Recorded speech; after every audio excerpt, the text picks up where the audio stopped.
రాజ్య పరిపాలన ప్రారంభించినప్పుడు ఎన్ని సంవత్సరాలంట?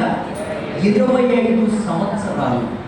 ఎవరిని గమనించండి, 29 సంవత్సరాలు పరిపాలన చేశాడు. ఈ 25 ప్లస్ 29 54 సంవత్సరాలు. చెప్పండి, ఎన్ని సంవత్సరాలు అయింది? 54 సంవత్సరాలు. అతడు రాజ్య పరిపాలనలోనికి వచ్చినప్పుడు తన వయసు ఎంత? 25 సంవత్సరాలు. నిండు యవ్వన ప్రాయం. నిండు యవ్వన ప్రాయం. తనకంటూ కొన్ని ఆలోచనలు, తనకంటూ కొన్ని అభిప్రాయాలు, తనకంటూ కొన్ని కోరికలు, ఎవరు తనకంటూ కాస్త సహవాసము, స్నేహితులు, లోకము అనేటువంటివి అవన్నిటినీ కూడా విడిచిపెట్టి పిల్లరా ఎక్కడికి వచ్చారు చెప్పండి?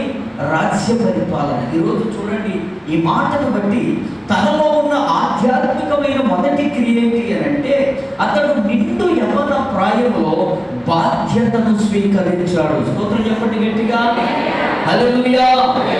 చూడండి, మన గృహాల్లో ఎవరైనా 25 సంవత్సరాల యవ్వన బిడ్డలకు ఏదైనా ఒక బాధ్యతను వారి మీద పెట్టాలని మనం ప్రయత్నం చేస్తే, ఎవరు ఏదైనా ఒక బాధ్యతను స్వీకరించాలి అని అంటే, ఎవరి ఒకవేళ మన గృహాల్లో అనుకుందాం, ఏంటండి నాకు నిండా 30 సంవత్సరాలు కూడా రాలేదు, నాకంటూ కొన్ని అభిప్రాయాలు ఉన్నాయి, నాకంటూ కొన్ని డ్రీమ్స్ ఉన్నాయి, కనుక ఇటువంటి పరిస్థితి